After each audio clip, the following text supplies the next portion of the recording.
अथ श्री सत्यनारायण व्रत कथायाम तृतीयो अध्याय। बंसी विभूष करान्वनिर्दाभात् पीताम्बराभिन्द फलाधरोष्ठात् पूर्णेन्दु सुंदर मुखादरविंद्र नेत्रात् कृष्णात् परं किमपि तत्त्वमहं न जाने, तत्त्वमहं न जाने। श्री गणेशाय नमः।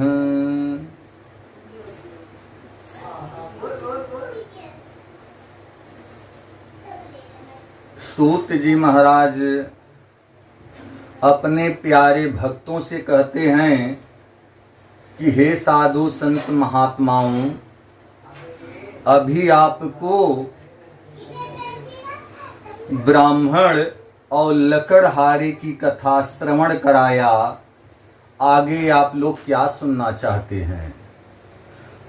तो सारे भक्त गणों ने कहा कि हे सूत जी महाराज, उस ब्राह्मण और लकड़हारे के बाद भगवान श्री सत्यनारायण का व्रत पूजन किसने किया, इसके विषय में बतलाइए। तो सूत जी महाराज कहते हैं कि भक्तों, ध्यान पूर्वक श्रवण कीजिएगा, दत्त चित्त होकर के, सावधान होकर के श्रवण करिए। उल्का मुख नाम का राजा जो अपनी पत्नी के साथ, उसकी जो पत्नी थी कमल के समान मुख वाली साक्षात राधा रानी लक्ष्मी, कैसी थी? साक्षात लक्ष्मी और पति परायणा, एक धर्म एक व्रत नेमा, काय वचन मम पति पद प्रेमा। हर समय राजा की सेवा में खड़ी रहती, ऐसी पति परायणा धर्म पत्नी जो साक्षात लक्ष्मी राधा रानी के समान मुख वाली पति परायणा, जैसे मीठे रस से भरी ओरी राधा रानी लागे, राधा रानी लागे। मन में खारो खारो जमुना जीरो पानी लागे। हरि ओम हरि ओम हरि ओम हरि ओम। जमुना मैया कारी कारी, राधा गोरी गोरी। वृंदावन में धूम मचावे, बरसा नारी चोरी। वृंदावन में धूम मचावे, बरसा नारी चोरी। ब्रज धाम राधा जो की रज धानी लागे, रज धानी लागे।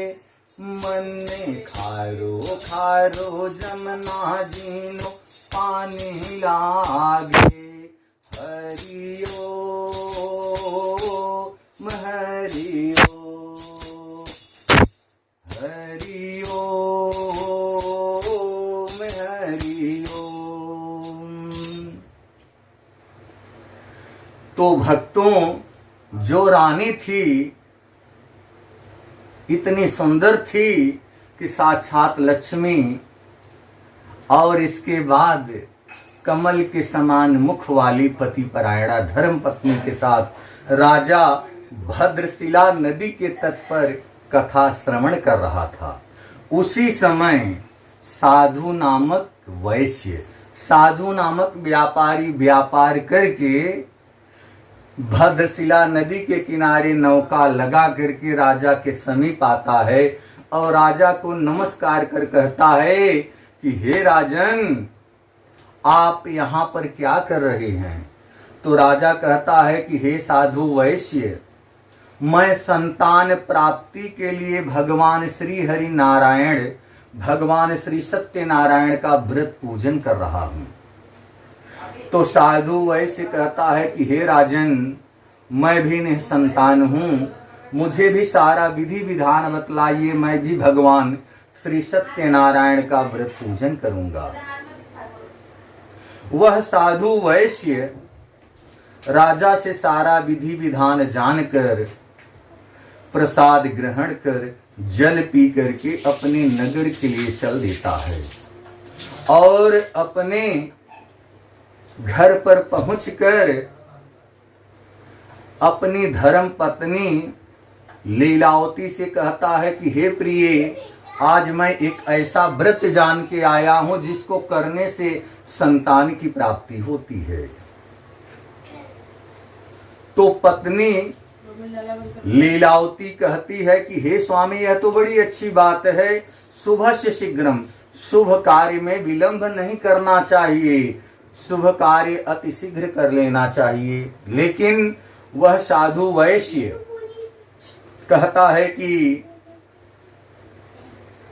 हे प्रिय, अभी से धन नष्ट करने की क्या आवश्यकता है, संतान की प्राप्ति हो जाएगी तो भगवान का व्रत पूजन कर लेंगे।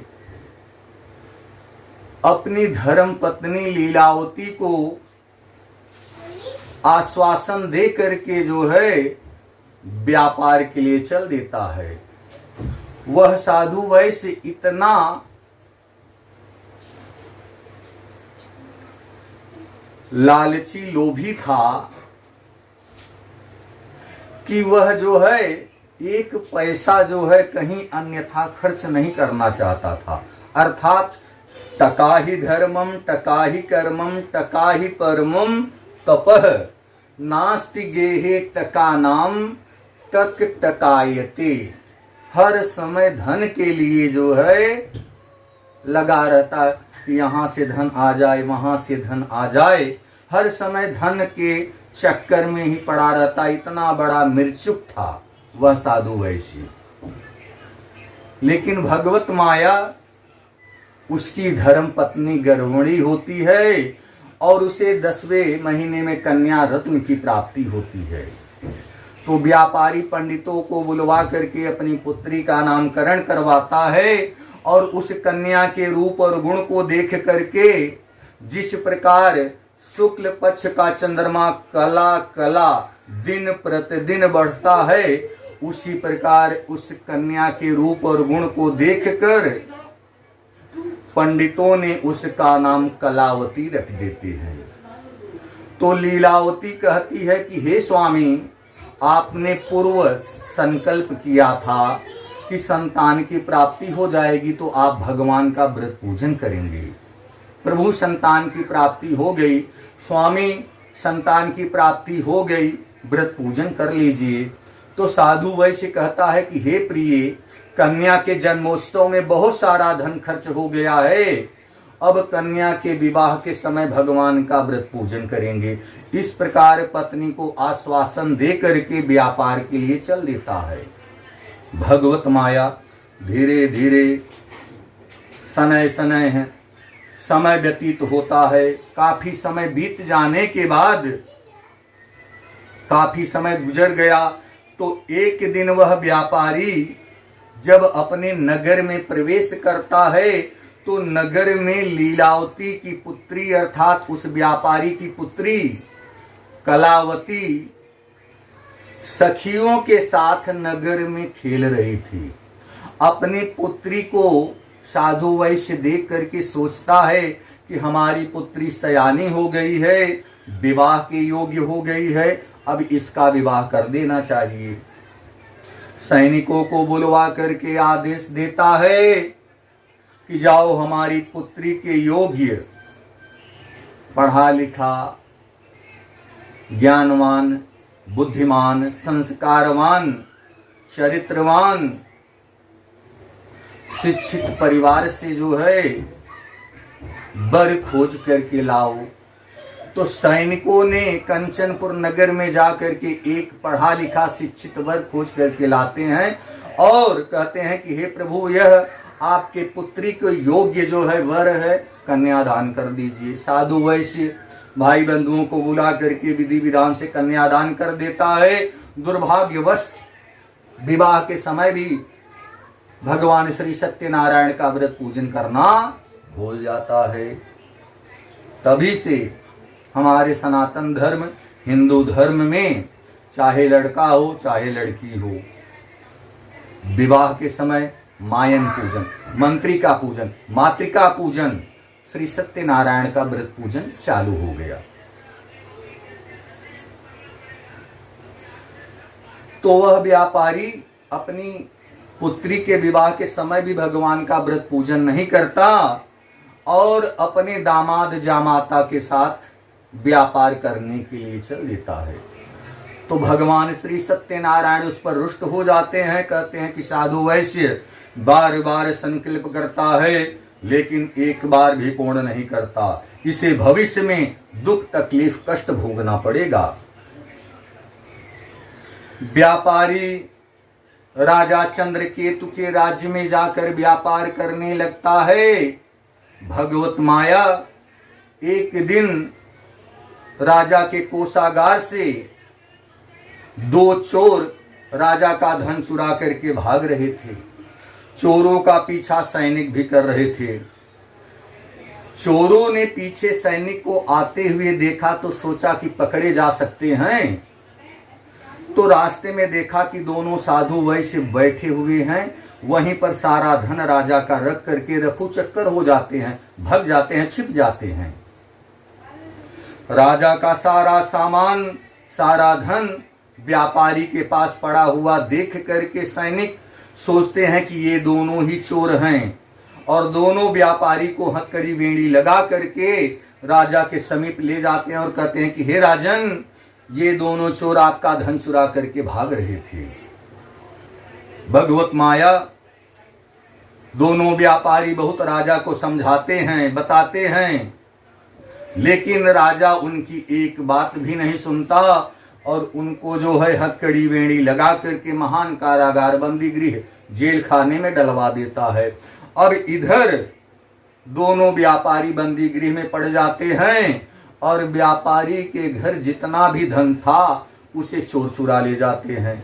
अब माँ और बेटी मानसिक और शारीरिक रूप से दर दर भिक्षा मांगने लगती हैं। एक दिन कन्या कलावती भिक्षा मांगते हुए एक मंदिर में जा पहुंची जहां पर भगवान श्री सत्यनारायण का व्रत पूजन हो रहा था। कन्या कलावती कथा सुनने लगी। कथा सुनते सुनते काफी देर रात बीत गई और जब कथा संपन्न हुई तो प्रसाद लेकर के जब वह घर आती है तो माँ उसे डांटने लगती है कि बेटा, तू इतनी देर रात तक कहाँ घूम रही है? तुझे ये नहीं मालूम कि रात बिरात में ज्यादा देर रात तक बाहर महिलाओं का, स्त्रियों का, कन्याओं का, लड़कियों का घूमना टहलना निषेध है। समाज में लोग उस कन्या को जो है अपमान की दृष्टि से देखते हैं। तो हे बेटी, तू इतनी देर रात तक कहाँ घूम टहल रही थी? तेरे मन में क्या है? तू किसी के प्रेम प्रास में तो नहीं आबद्ध हो गई?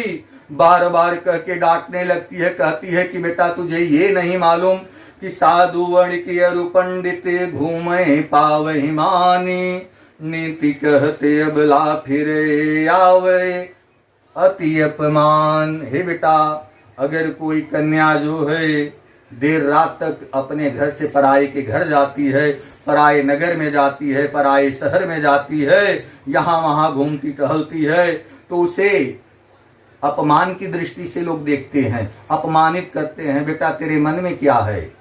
बार बार करके जब डांटने लगती है तो कन्या कलावती बहुत ही मधुर शब्द में कहती है कि हे माँ, मैं भिक्षा मांगते हुए एक मंदिर में जा पहुंची जहां पर भगवान श्री सत्यनारायण का व्रत पूजन हो रहा था।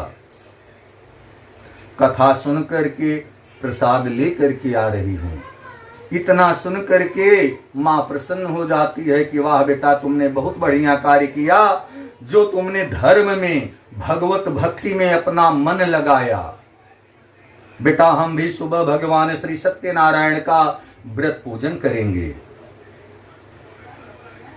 इस प्रकार सुबह माँ और बेटी भगवान श्री सत्यनारायण का व्रत पूजन करते हैं और भगवान से निवेदन कामना वंदना करते हैं कि हे प्रभु, अगर हमारे परिवार में या पति दामाद से किसी प्रकार की त्रुटि हुई हो प्रभु, आप क्षमा करिए और जल्द से जल्द हमारे पति और दामाद को वापस घर भेजिए। इस प्रकार भगवान कामना वंदना प्रार्थना सुन करके प्रसन्न हो जाते हैं और राजा चंद्रकेतु को रात्रि के समय स्वप्न में आके कहते हैं कि हे राजन, तेरे बंदी गृह में 2 व्यापारी पड़े हुए हैं, सुबह उन्हें छोड़ दे और उनका सारा धन उन्हें वापस कर दे, अन्यथा मैं तेरे पूरे राज्य को समाप्त कर दूंगा। इस प्रकार कह करके भगवान अंतर्ध्यान हो जाते हैं। सुबह राजा उठता है, अपने सभासदों के बीच में बैठ करके अपना स्वप्न कह सुनाता है, तो सारे सभासद कहते हैं कि हे राजन, स्वप्न सत्य प्रतीत होता है, हमें स्वप्न के अनुसार ही आचरण करना चाहिए। इस प्रकार राजा तुरंत सैनिक को बुलवा करके आदेश देता है कि दोनों व्यापारियों को सम्मान पूर्वक हथकड़ी बेड़ी से मुक्त करके उनके क्षौर कर्म बाल छोटे करा करके स्नान ध्यान करा करके नए नए वस्त्र आभूषण पहना करके हमारे समीप लाओ। व्यापारी दोनों जब भी राजा के समीप पहुंचते हैं तो मन में सोच करके कांपने लगते हैं, डर के कारण कातर होकर के कांपने लगते हैं कि न जाने अब राजा कौन सी सजा सुनाने वाला है, कहीं न मेरी बलि ही दे दे। ऐसा सोच करके कांपने लगते हैं तो राजा कहता है कि हे साधु, ऐसे तुम्हें डरने की आवश्यकता नहीं, यह जो कुछ तुम्हें दुख तकलीफ प्राप्त हुआ है इसमें मेरा रंच मात्र दोष नहीं, यह सब तुम्हें दया योग के कारण प्राप्त हुआ है। अब आप लोग स्वतंत्र हो, आजाद हो। और राजा ने जितना व्यापारी का धन लिया था उसे वापस किया और अपने कोषागार से बहुत सारा सोना चांदी हीरा मोती रुपए पैसे जवाहरात देकर के सम्मान पूर्वक विदा करता है कि अब आप लोग अपने नगर के लिए जाएं। इस प्रकार श्री स्कंद पुराण के अंतर्गत रेवा खंड में श्री सत्यनारायण व्रत कथायाम 3 अध्याय। बोलिए विष्णु भगवान की जय, बोलिए सत्यनारायण भगवान की जय।